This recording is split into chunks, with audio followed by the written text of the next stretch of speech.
अगर आप डॉट्स को कनेक्ट करेंगे तो ट्रंप और मुनीर की मुलाकात का सीधा कनेक्शन ईरान से जुड़ता तो दिखता है, क्योंकि आप देखिए कि असीम मुनीर 27 मई को ईरानी सेना के chief of staff general Mohammad Hussein Bagheri से भी मिले थे, जो इजरायली हमले में मारे गए। आसिम मुनीर उस पाकिस्तानी प्रतिनिधिमंडल का हिस्सा भी थे जिसने सुप्रीम लीडर अयतुल्लाह अली खamenei से मुलाकात की थी। इसके अलावा पाकिस्तान की संसद में शहबाज सरकार कह चुकी है कि वो हर हालत में ईरान का साथ देगी। इतना ही नहीं, ईरान ने तो यहां तक दावा कर दिया था कि अगर हमला हुआ उस पर तो पाकिस्तान इजराइल पर परमाणु बम फोड़ देगा। हालांकि बाद में पाकिस्तान ने कहा कि नहीं नहीं, हम अपना बम अपने पास रखें, तुम्हारे लिए काहे फोड़ेंगे। लेकिन ये सारी चीजें पाकिस्तान और ईरान के कनेक्शन को जोड़ती तो हैं, और ट्रंप ये बात अच्छी तरह जानते हैं कि ईरान से डील करने के लिए उन्हें पाकिस्तान की जरूरत पड़ सकती है। इसलिए जब ट्रंप से मुनीर की मुलाकात पर सवाल किया गया तो उन्होंने भी यही कहा कि मुनीर ईरान को अच्छी तरह जानते हैं। सुनिए मुनीर से मुलाकात पर ट्रंप ने क्या कहा है, लेकिन जो ट्रंप नहीं बताएंगे इस बाइट में वो हम आपको आगे बताएंगे।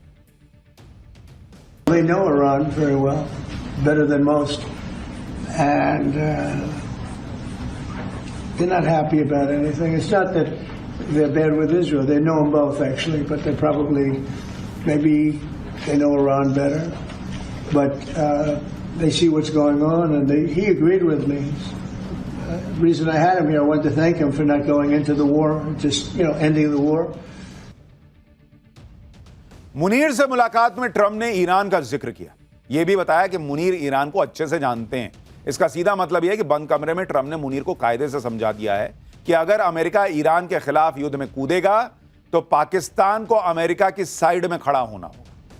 लेकिन पाकिस्तान के साथ दिक्कत यह है कि वो तो मुस्लिम भाईचारे की बात करते हुए ईरान का साथ देने का माहौल बना रहा है। दूसरी तरफ ट्रंप ने मुनीर को ऐसे वक्त में लंच पर बुला लिया जब ट्रंप खamenei को खत्म करने की बातें कर रहे हैं। जाहिर सी बात है कि पाकिस्तान का यह डबल गेम ईरान को भी दिख रहा होगा। इसलिए जब मुनीर और शहबाज पिछले महीने खamenei से मिले थे तो उस वक्त ऐसी खबरें थी कि खamenei पाकिस्तान से इस बात पर नाराज थे कि वो इजराइल के खिलाफ चुप क्यों। खamenei शायद नहीं जानते कि पाकिस्तान 2 कौड़ी का कटोरा लेके घूमने वाला देश है। उसको जहां से पैसा मिल जाए वो उधर भागा भागा चला जाता है। चीन जो है वो उइगर मुसलमानों पर कुछ भी करे, पाकिस्तान को फर्क नहीं पड़ता।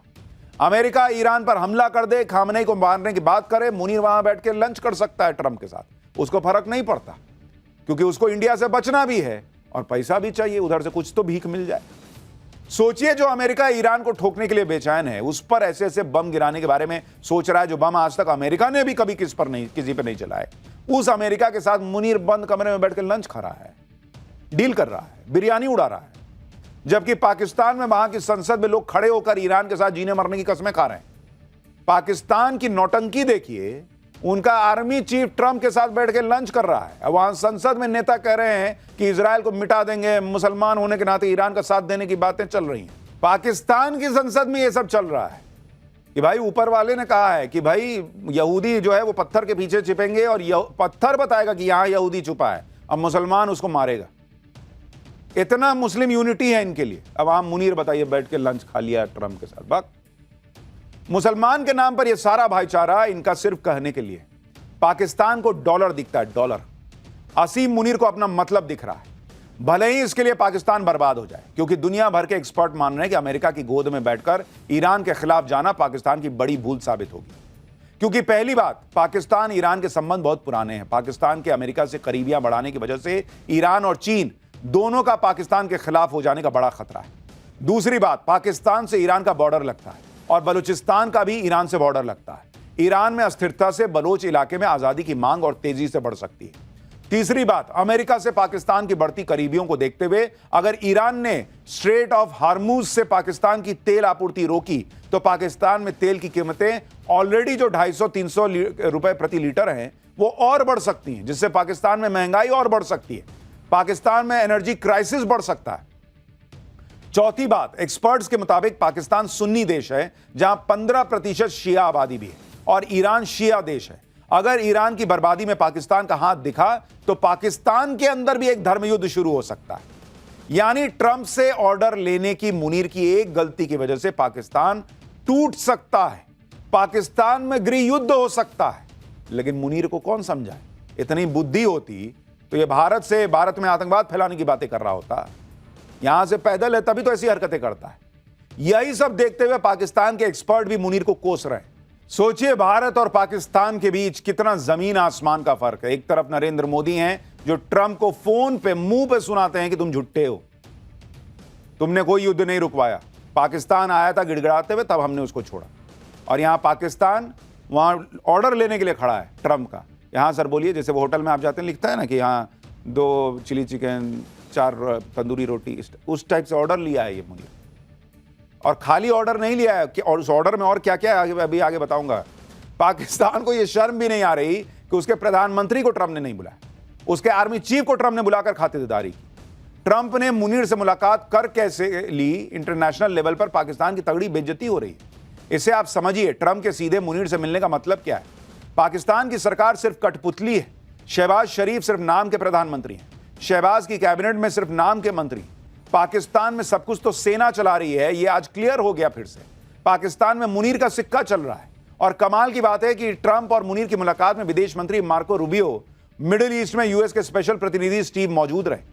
मुनीर के साथ पाकिस्तान के एनएसए और आईएसआई चीफ लेफ्टिनेंट जनरल असीम मलिक मौजूद रहे। इस मीटिंग में पाकिस्तान की तरफ से कोई सिविलियन ऑफिसर तक मौजूद नहीं था। यह पाकिस्तान की सरकार की सोचिए कैसी गजब की बेइज्जती है, क्योंकि पाकिस्तान के पीएम को तो कोई लीडर मान ही नहीं रहा। भाई ये सिर्फ पाकिस्तान के लोग और जर्नलिस्ट नहीं बोल रहे हैं, ट्रंप ने भी बोल दिया कि मैंने मुनीर को इसलिए बुलाया क्योंकि पाकिस्तान में डेमोक्रेसी तो है नहीं। भाई उसने मुंह पे बेइज्जत कर दिया। सोचिए कैसे पाकिस्तानी, उनको बेइज्जती की आदत तो है, लेकिन इतनी बेइज्जती कैसे सहते होंगे ये लोग। पाकिस्तान को किसी बेइज्जती का कोई शायद एहसास ही नहीं होता होगा, एकदम मोटी चमड़ी हो चुकी। भाई जो देश कटोरा लेके दुनिया भर में घूम ही रहा है इतने साल से, किसी देश में जाता है तो लोग समझ जाते हैं कि आया, ये देखो ये आया फिर मांगने आया। उस देश को किसी इज्जत बेइज्जती से क्या मतलब। पाकिस्तान की सेना को इस बात से ही मतलब है कि उसका काम बनता रहे। इसलिए आप देखिए कि ट्रंप की चापलूसी में असीम मुनीर ने सबको पीछे छोड़ दिया। भारत पाकिस्तान का युद्ध रुकवाने में ट्रंप की भूमिका को लेकर मुनीर ने ट्रंप को नोबेल शांति पुरस्कार देने की मांग कर डाली। पहले तो पब्लिक पूछ रही है कि तुम हो कौन जो मांग कर रहे हो कि इनको नोबेल पीस प्राइज दे दो, तुम्हारी हैसियत क्या है भाई। तुम पे तो दाग लगा हुआ है कि तुम दुनिया में पीस नहीं रहने देना चाहते, तुम आतंकवाद फैलाते हो, 2 कौड़ी के देश हो पाकिस्तान, तुम कह रहे हो कि भाई ट्रंप को नोबेल पीस प्राइज दे दो। तुमको सुन कौन रहा है। मुनीर ट्रंप की इतनी चापलूसी क्यों कर रहा है, इसका सीधा मतलब यही है कि उसे लग रहा है कि अगली बार भारत से बचाने के लिए अमेरिका आएगा। कर्ज में डूबे पाकिस्तान को कुछ और डॉलर मिल जाएंगे, हथियार खरीदने के लिए पैसे नहीं है, हथियार शायद मिल जाएं। इसके अलावा पाकिस्तानी सेना के अधिकारियों के साइड बाय साइड जो पर्सनल बिजनेस चल रहे हैं वो चमक जाएंगे। वैसे भी इन्हें अपने फायदे से ही मतलब होता है। अपने फायदे के चक्कर में ही ये आधा पाकिस्तान चीन को बेच चुके हैं, आधा अमेरिका को बेच देंगे। मतलब पाकिस्तान खुद को इतना गिरवी रख देगा कि इसको कर्ज देने वाले देश ही पाकिस्तान को प्रोटेक्ट करेंगे कि भाई इसको मत मारो, हमारा पैसा उधार वाला सब डूब जाएगा। सबको पता है कि पाकिस्तान पैसे के लिए लेट जाता है, चरणों में गिर जाता है। मुनीर को अमेरिका से पैसे और हथियार चाहिए, ट्रंप को भी अपना बिजनेस चाहिए। यानी ट्रंप और मुनीर की मुलाकात एक शुद्ध बिजनेस मीटिंग थी। ये मत सोचिए कोई राष्ट्रपति मिल रहे हैं, कोई सेना प्रमुख मिल रहा है। 2 बिजनेसमैन मिले हैं जो अपनी अपनी डील कर रहे हैं। इसमें 2 लीडर नहीं बैठे थे, एक तरह से बिजनेसमैन बैठे हुए थे। इसके बारे में आपको आगे विस्तार से बताऊंगा, क्योंकि यह बात किसी को हजम नहीं हो रही कि जो डोनाल्ड ट्रंप पहले पाकिस्तान को पानी पी पी कर कोसते थे, उन्हें अब पाकिस्तान से प्रेम कैसे हो गया। साल 2018 में ट्रंप ने एक सोशल मीडिया पोस्ट किया था और लिखा था कि अमेरिका पिछले 15 सालों में पाकिस्तान को $33 बिलियन की मदद दे चुका है, लेकिन बदले में पाकिस्तान ने हमें कुछ नहीं दिया, सिर्फ झूठ और धोखा दिया है। वो हमारे नेताओं को बेवकूफ समझते हैं, वो उन आतंकियों को शरण देते हैं जिन्हें हम अफगानिस्तान में तलाश रहे हैं। साल 2011 के एक पोस्ट में ट्रंप ने कहा था कि ये समझ लीजिए कि पाकिस्तान हमारा दोस्त नहीं है। तो अचानक इनको इतनी पप्पियां और झप्पियां क्यों पानी है पाकिस्तान से। वही ट्रंप आजकल पाकिस्तान के सगे बन गए। इसका भी एक सीक्रेट है, और यह सीक्रेट पाकिस्तान के साथ ट्रंप के परिवार का बिजनेस है। ट्रंप चाहते हैं कि उनके बेटे और दामाद के नए नए बिजनेस और अच्छे से सेट हो जाएं। इसके लिए ट्रंप जिससे भी चाहे उससे डील कर सकते हैं। इसलिए असीम मुनीर को ट्रंप ने लंच पर बुला लिया। हमने आपको कुछ दिन पहले बताया था कि 26 अप्रैल 2025 को ट्रंप के परिवार की कंपनी ने वर्ल्ड लिबर्टी फाइनेंशियल नाम से पाकिस्तान की डील की। यह डील 22 अप्रैल 2025 को हुए पहलगाम आतंकी हमले के मात्र 4 दिन बाद हुई। वर्ल्ड लिबर्टी फाइनेंशियल कंपनी का 60% हिस्सा ट्रंप के 2 बेटे एरिक ट्रंप और डोनाल्ड ट्रंप जूनियर के पास है। इस कंपनी के क्रिप्टो कॉइन सेल से होने वाली आमदनी का 75% हिस्सा ट्रंप के दामाद जेरेड कुशनर के पास जाता है और इस कंपनी के बहुत से अहम पद पर ट्रंप के करीबी लोग बैठे हुए हैं। पाकिस्तान के क्रिप्टो काउंसिल से हुई डील के मुताबिक वर्ल्ड लिबर्टी फाइनेंशियल पाकिस्तान को रीजन का क्रिप्टो हब बनाने की दिशा में काम करेगा। इस डील को फाइनल करने के लिए खुद ट्रंप के बेहद करीबी लोग पाकिस्तान गए थे। वहां शहबाज शरीफ और आसिम मुनीर ने ट्रंप के परिवार की कंपनी वर्ल्ड लिबर्टी फाइनेंशियल की टीम का स्वागत किया था। पब्लिक पूछ रही थी कि भाई वो क्रिप्टो करेंसी का मामला चल रहा है, वहां हमारा सेना प्रमुख क्या कर रहा है। ट्रंप के परिवार की कंपनी से डील में मुनीर ने भी अपनी टांग घुसा दी थी और अब इस डील के बाद ट्रंप का मुनीर को लंच पर बुलाना बहुत बड़े इशारे कर रहा है। संभव है कि उस बंद कमरे में ट्रंप ने मुनीर से यही बात की हो कि वो सब तो छोड़ो, ईरान को तुम्हारे यहां से पहले मारेंगे, वो ऑर्डर लिखो, एक ऑर्डर नंबर 1।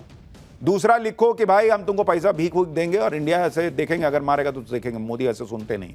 और तीसरा, मेरे बेटे और दामाद का बिजनेस तुम्हारे यहां रुकना नहीं चाहिए। ट्रंप और मुनीर की मुलाकात को लेकर पाकिस्तान की सेना ने जो बयान जारी किया है उसमें भी trade, crypto, rare earth material का जिक्र है। सेना की तरफ से बताया गया कि ट्रंप और मुनीर के बीच व्यापार, आर्थिक विकास, माइंस और मिनरल्स, आर्टिफिशियल इंटेलिजेंस, एनर्जी और क्रिप्टो करेंसी पर बात हुई है। भाई ये सब प्रधानमंत्री से करना था ना, सेना प्रमुख से क्या कर रहे हो? क्योंकि मुनीर वहां पर जो है वो डीलर बना हुआ है, वो ट्रंप के बेटे और दामाद की डील करा रहा है वहां पे। जैसे डील कराते हैं ना लोग बीच में पैसा खा के, वैसा काम कर रहा है। यही वजह है कि कई लोग ये मान रहे हैं कि इस मीटिंग का मकसद बिजनेस ज्यादा था, ऐसा बिजनेस जिसमें ट्रंप के निजी हित छिपे। नहीं तो अक्सर दो देशों के बीच व्यापार की बात सिविलियन सरकार के बीच होती है। वैसे भी ट्रंप खुद को एक डील मेकर बताते हैं, वो एक बिजनेसमैन भी है, उनका बड़ा बिजनेस अंपायर भी है। अपने बिजनेस और अपने पद में हितों को टकराव को लेकर वो कई बार फंस चुके हैं। ताजा एक नए मामले में भी फंसे हैं। अमेरिका में ट्रंप पर क्रिप्टो करप्शन के आरोप लग रहे हैं। पिछले साल ही ट्रंप क्रिप्टो बिजनेस में उतरे थे जब से वो राष्ट्रपति बने। तब से लगातार अमेरिका में क्रिप्टो मार्केट से जुड़े नियमों में बदलाव कर रहे हैं। अब ये आरोप लग रहे हैं कि ट्रंप अपने पद का इस्तेमाल करते हुए क्रिप्टो के जरिए अपनी दौलत बढ़ा रहे हैं। State democracy defenders fund watchdog group के मुताबिक ट्रंप के क्रिप्टो वेंचर, जिसको एक साल भी नहीं हुआ है, उसकी वैल्यू करीब 25,000 करोड़ रुपए से ज्यादा की हो गई। Trump Democrat senator Jeff Mercalli ने ट्रंप की क्रिप्टो स्कीम्स को भ्रष्टाचार का माउंट एवरेस्ट करार दिया है। हार्वर्ड यूनिवर्सिटी के प्रोफेसर स्टीवन लेवित्स्की, जो हाउ डेमोक्रेसी इज डाई के लेखक भी हैं, वो आरोप लगा रहे हैं, कह रहे हैं कि उन्होंने दुनिया की किसी भी सरकार में इतना खुला भ्रष्टाचार नहीं देखा जो ट्रंप कर रहे हैं। आपको बता तो रहा हूं कि ट्रंप पर इस तरह के आरोप पहली बार नहीं लग रहे हैं। पिछली साल ही न्यूयॉर्क की कोर्ट ने ट्रंप पर 3,000 करोड़ रुपए का जुर्माना लगाया था। ट्रंप पर यह कार्रवाई धोखाधड़ी ऑन सिविल फ्रॉड केस में की गई थी। मतलब यह ट्रंप का हाल है और इसलिए चर्चा हो रही है कि ट्रंप पाकिस्तान से लप्पो चप्पो इसलिए कर रहे हैं कि उन्हें अपनी क्रिप्टो वाली जो बिजनेस है उसको बढ़ाना है। उन्हें मुनीर की जरूरत है, वो डील करता है, कमरे में बैठ के ऑर्डर लेता है और इसीलिए वो ये सब काम कर रहे हैं। ट्रंप की पाकिस्तान से कोई भी डील हो रही हो, पाकिस्तान में हर कोई जानना चाहता है कि ट्रंप पर भरोसा कभी नहीं किया जा सकता। तो फिर ये क्यों कर रहा है पाकिस्तान? पाकिस्तान की पब्लिक तो ट्रंप को दो चेहरे वाला इंसान बता रही है और कह रहे हैं कि ट्रंप इधर कोई बात करते हैं, उधर कोई बात करते हैं। यानी पाकिस्तान में भी लोग ट्रंप पे भरोसा नहीं कर रहे। लेकिन हमारे यहां का विपक्ष देखिए, उन्हें ट्रंप पे भरोसा है कि ट्रंप ने 10 बार कह दिया, 11 बार कह दिया, ट्रंप ने फिर कह दिया कि मैंने युद्ध रुकवाया। तो आप क्या सोच रहे थे? ये लोग क्या सोच रहे थे, राहुल गांधी एंड कंपनी, कि ट्रंप आएंगे और कहेंगे कि हाँ, मोदी ने मुझे बहुत हड़काया है और मैं अपनी गलती मानता हूं और मैं मानता हूं कि मैंने जो है वो भारत और पाकिस्तान के बीच कोई डील नहीं कराई थी। ये बोल देंगे ट्रंप, वो एक्सपोज नहीं हो जाएंगे? अब तो वो और घूम घूम के बोलेंगे बड़ी बेशर्मी के साथ, ताकि पर्दा डाल सके कि नहीं नहीं मैं तो ऐसे ही कर रहा हूं। अगर नरेंद्र मोदी, ऑपोजिशन कह रहा है ना कि भाई नरेंद्र मोदी ने झूठ बोला, ट्रंप ने सही बोला, भाई उनको इतना नहीं दिख रहा कि अगर नरेंद्र मोदी ने झूठ बोला है, हमारे विदेश मंत्रालय ने बकायदा स्टेटमेंट जारी किया है। ट्रंप स्टेटमेंट जारी करें, व्हाइट हाउस स्टेटमेंट जारी करें और कहे कि भारत का विदेश मंत्रालय झूठा स्टेटमेंट जारी कर रहा है, पीएम मोदी ने यह सब नहीं कहा। है हैसियत व्हाइट हाउस की कि वो ऐसा बयान जारी करके कल से आज तक में क्यों नहीं व्हाइट हाउस ने कहा कि नहीं, नरेंद्र मोदी और भारत का विदेश मंत्रालय झूठ बोल रहे हैं, उन्होंने ऐसा कुछ नहीं कहा? क्यों नहीं बोल पा रहा वहां का व्हाइट हाउस? क्योंकि बॉस, ये डिप्लोमेटिक लेवल पे बात हुई है, एक एक चीज रिकॉर्ड पर होती है। मोदी और हमारा विदेश मंत्रालय, पीएम मोदी और हमारा विदेश मंत्रालय अगर झूठ बोल रहे होते तो अमेरिका सबसे पहले आकर बयान जारी करता कि नहीं, ऐसी कोई बात ही नहीं हुई। अमेरिका ने कोई खंडन नहीं किया क्योंकि नरेंद्र मोदी ने और विदेश मंत्रालय ने भारत के जो कहा है वो हुआ है फोन पर, उसकी उन्होंने बकायदा डिटेल वेबसाइट पर डाली हुई है। लेकिन ट्रंप को कोई मुंह थोड़े पकड़ के हाथ से मुंह दबा देगा कि मत बोलो। भाई वो आदमी झूठा साबित हो रहा है तो हो रहा है, वो अपना बोले जा रहा है।